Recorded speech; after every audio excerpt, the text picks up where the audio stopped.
Je m'appelle Julien. Et ce soir-là, j'avais pris une décision que beaucoup jugeraient insensée. Franchir les portes de ce restaurant de luxe, alors que mon compte bancaire ne pouvait même pas couvrir une semaine de courses. Mais ce n'était pas une question d'argent. C'était une question de mémoire. Mon père adorait ce lieu. Chaque année, le jour de son anniversaire, il m'y emmenait, malgré ses propres difficultés financières. C'était notre rituel, il économisait des mois justes pour que nous puissions partager ce repas ensemble. Alors depuis sa mort, je perpétuais la tradition, seul. Quand je suis entré, je sentais déjà que je n'étais pas à ma place. Les clients portaient des costumes taillés sur mesure, des robes de soirée. Moi, j'étais là, avec mon vieux jean et un sweat à capuche. Les regards ont glissé sur moi comme des larmes. Mais j'ai serré les poings. Peu importait. J'étais ici pour lui. La serveuse m'a installé à une table près de la fenêtre. Je l'ai vue hésiter, comme si elle s'attendait à ce que je demande une carte moins chère, mais ici, il n'y en avait pas. J'ai commandé le plat le plus simple, une assiette de pâtes et un verre d'eau. Pendant que j'attendais, je me suis surpris à sourire en repensant à mon père. Lui aussi, ce jour-là, plaisantait toujours sur la taille des portions minuscules. On dirait qu'il nous servent des échantillons, fiston. Il riait, mais ses yeux brillaient de fierté de pouvoir m'offrir ce moment. Quand mon assiette est arrivée, j'ai mangé lentement, savourant chaque bouchée, comme si c'était la dernière fois. Je n'ai pas sorti mon téléphone, je n'ai pas regardé autour de moi. J'étais juste là, avec son souvenir. Puis, l'addition est arrivée. Et là, tout s'est écroulé. Je savais que ce serait cher. Mais pas à ce point. Le montant inscrit dépassait largement ce que j'avais prévu. J'ai fouillé dans mes poches, sorti mon portefeuille, vérifié mon application bancaire en cachette. Rien à faire. J'étais piégé. La serveuse est revenue. Elle m'a tendu le ticket en me fixant droit dans les yeux. « Monsieur, il faut régler maintenant, s'il vous plaît. » Sa voix était glaciale, sans compassion. Autour, certains clients commençaient à chuchoter. Je sentais leur regard lourd, mélange de curiosité et de mépris. « Je n'ai pas assez, » ai-je murmuré, honteux. « Mais je peux vous expliquer ?» Elle a levé un sourcil, comme si elle avait déjà entendu toutes les excuses du monde. « Monsieur, nous ne faisons pas crédit. Si vous ne pouvez pas payer, nous allons devoir appeler la direction. » Quelques secondes plus tard, le directeur est arrivé. Grand, costume parfait, bras croisés. Son regard sur moi m'a transpercé. « Alors, jeune homme, on profite d'un repas qu'on ne peut pas assumer ?» J'ai pris une grande inspiration. « Non, ce n'est pas ça. Aujourd'hui, c'est l'anniversaire de mon père. Chaque année, il m'amenait ici. Il est parti il y a 2 ans, et je voulais honorer sa mémoire. Je n'ai pris qu'un plat, je ne voulais pas abuser, mais je n'avais pas imaginé que la note serait si élevée. » Un silence gêné a suivi. Mais loin d'être attendri, le directeur a haussé la voix. « Monsieur, nous ne sommes pas un lieu de commémoration.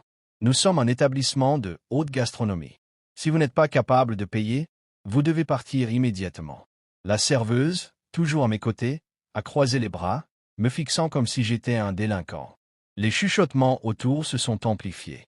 Certains clients ricanaient, d'autres secouaient la tête. J'avais envie de disparaître. C'est alors qu'une voix s'est élevée, claire, décidée. « Excusez-moi. » Tout le monde s'est tourné. Une femme, assise à quelques tables, venait de se lever. Élégante, mais pas ostentatoire. Ses yeux brillaient d'une détermination calme.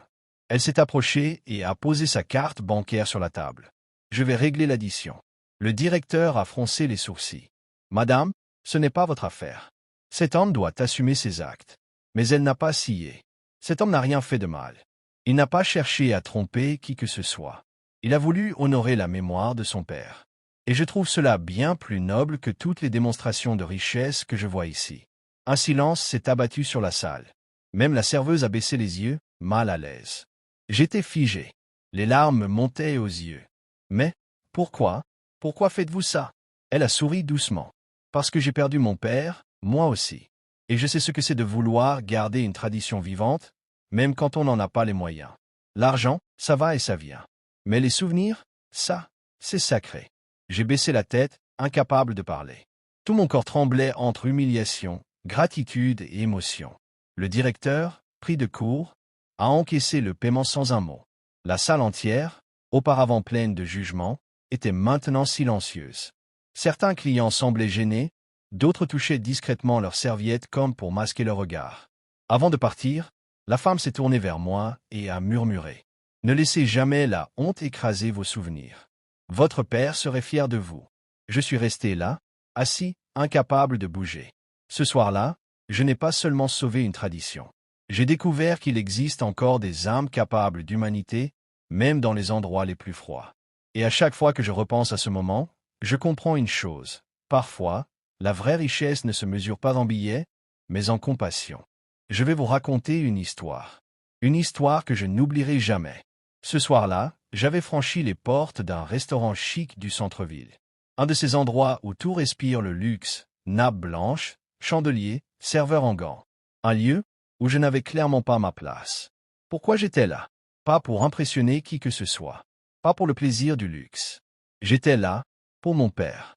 Chaque année, le jour de son anniversaire, il m'emmenait dans ce restaurant. Même quand ses finances étaient au plus bas, il économisait des mois. C'était son rituel.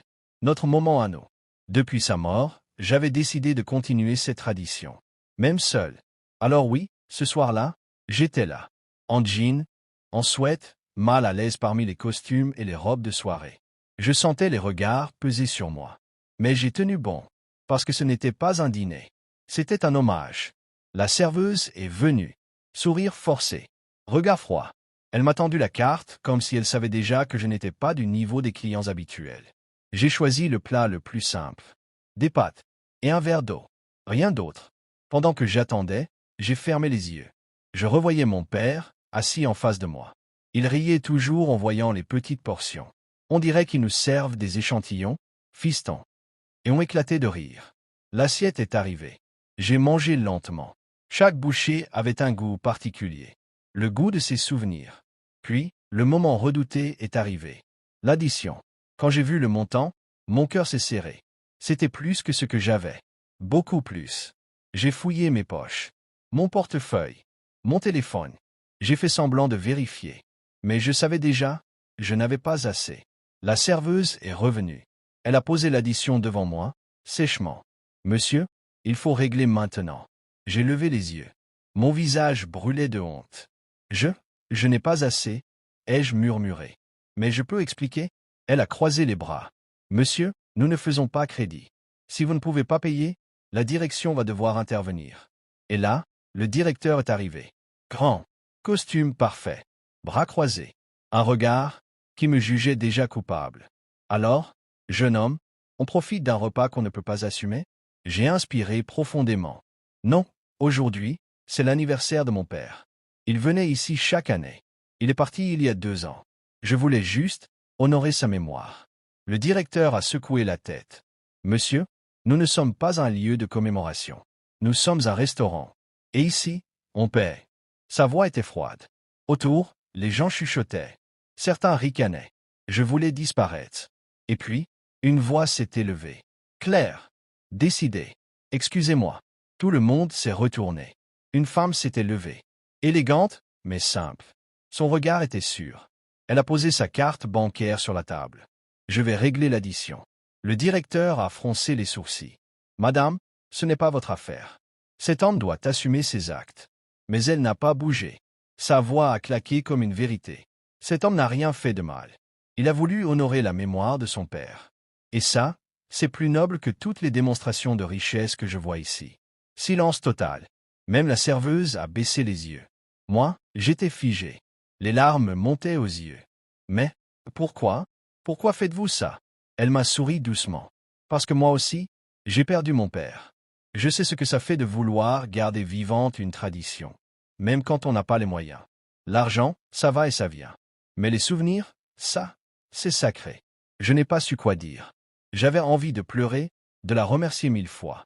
Le directeur, gêné, a encaissé le paiement sans un mot. La salle, autrefois pleine de jugement, était maintenant silencieuse. Certains clients détournaient les yeux, honteux. Avant de partir, la femme s'est tournée vers moi. Ne laissez jamais la honte effacer vos souvenirs. Votre père serait fier de vous.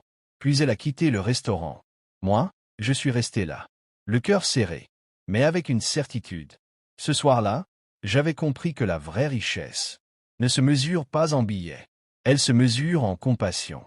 Caméra titre accrocheur YouTube. Index vert pointant vers la droite blanc, il ne pouvait pas payer au restaurant jusqu'à ce qu'une inconnue se lève. Mémo description optimisée. Julien se rend dans un restaurant de luxe pour honorer la mémoire de son père disparu. Mais lorsqu'il réalise qu'il n'a pas assez d'argent pour payer l'addition, l'humiliation commence jusqu'à ce qu'une inconnue décide de changer le cours de la soirée. Une histoire inspirante qui prouve que la vraie richesse n'est pas matérielle, mais humaine.